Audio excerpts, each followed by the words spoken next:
I'm doing my July wrap-up. So, July.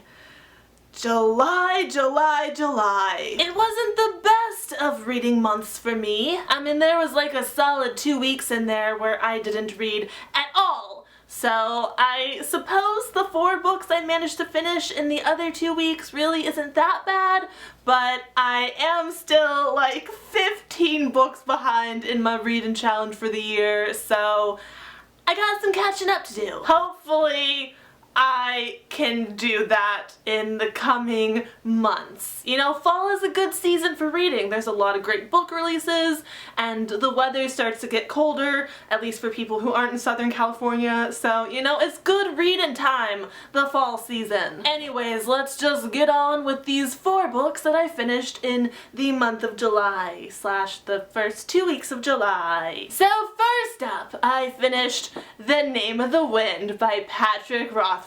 And I am very, very proud of finally reading this book. This is one of the books that I included in my book bucket list of 2014 of the books I wanted to finish this year, and before that I'd been meaning to read this for a long time, so I'm really glad that I finally got around to it. And it did not disappoint me. Like, I really enjoyed this book. It did take me a little to really get into it because it is like a high fantasy and the world is massive and really intricate, but I was just loving it. Like, I just read this book and I already want to reread it to see like what I missed on my first pass through. But I'm not gonna reread it anytime super soon because I'm actually currently reading the sequel, The Wise Man's Fear. I'm only 200 pages into this book and I can't believe I have to qualify that with an only. It's a 1,000-page book, okay? I'm 20% done at 200 pages. And it's gonna take a while because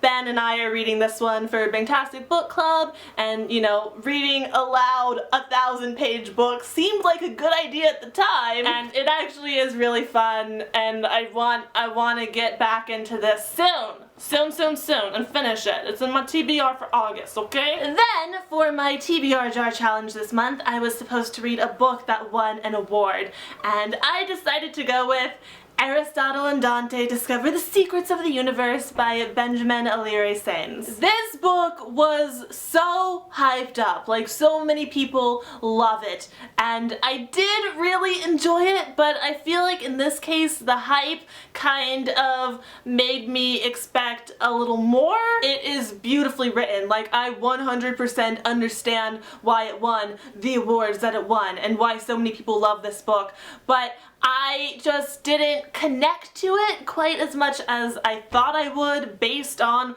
all the hype and love surrounding it. I did really enjoy the journeys of Aristotle and Dante separately and together. I just didn't quite relate to either one of them as much as I wanted to, as much as I thought I would. I went into this book expecting to be like completely blown away, and I was really impressed with it. Like, it was a good book, but because my expectations were already so high, I feel like I didn't love it as much as I might have if I hadn't been exposed to all that hype before picking it up. But yeah, I would definitely still recommend this book because it is really beautiful and powerful. I just personally didn't connect to it as much as I thought I was going to. Next up, I have here The Statistical Probability of Love at First Sight by Jennifer E. Smith. I picked up this book because I was in the mood for something light and fun, and I felt like this would be a good contender for that, and it was light and fun,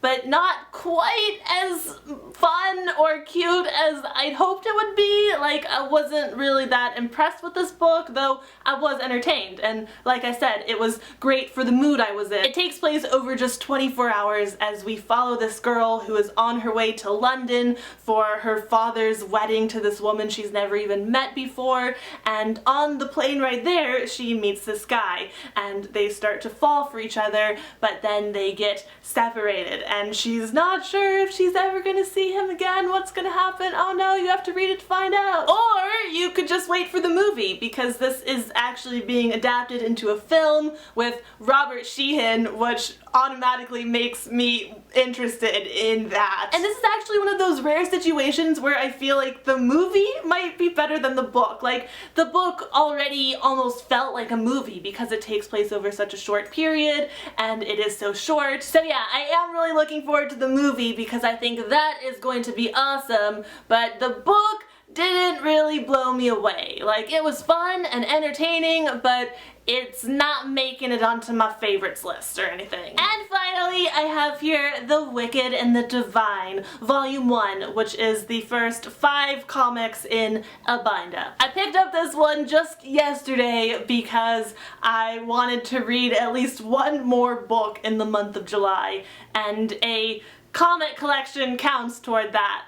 Or at least I'm counting it in this video. It's happening. With this one, I kind of have mixed feelings about it because, like, I enjoyed myself while reading it. I loved the art, it was beautiful, and the premise was so cool when I was able to follow what was happening. I feel like the creators of this comic have so much of this brilliant world in their heads, but I just didn't feel that conveyed on the page very well. I definitely want to continue on, but I was lost at times and like a little bit overwhelmed by the mythology of this world. Like, again, it's such a cool world. I wish I understood it a little bit better. And on a slightly connected tangent, some of you guys have been requesting that I do a video about graphic novels, and I'm planning to do one just as soon as I have read enough graphic novels to talk about. Like, I usually wait until I have at least 10 books to talk about in like a recommending video, and I have not even read 10 graphic novels yet. So I'll make that video eventually. I gotta do some more reading and some more exploring in this graphic novel slash comic medium before I can make this video for you. But it's coming. Alright, there you have it. Those are the books I read in July, and that is gonna be it for this video today. Thank you so much for watching. I hope you enjoyed it. I hope you have a great night, and I will have another video up soon, so I will see you then. Goodbye! Next up, I have here the Statistical.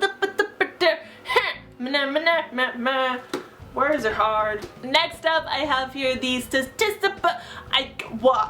Next up, oh my god, yard work. Do you really need to be doing the yard work right now? I turned off my air conditioning and like I feel like I could turn it on again because of this yard work. Like, is the yard work just as annoying as air conditioning would be? Can I turn my air conditioner on? But then they are separated. And what is that noise? I don't understand what's happening right now.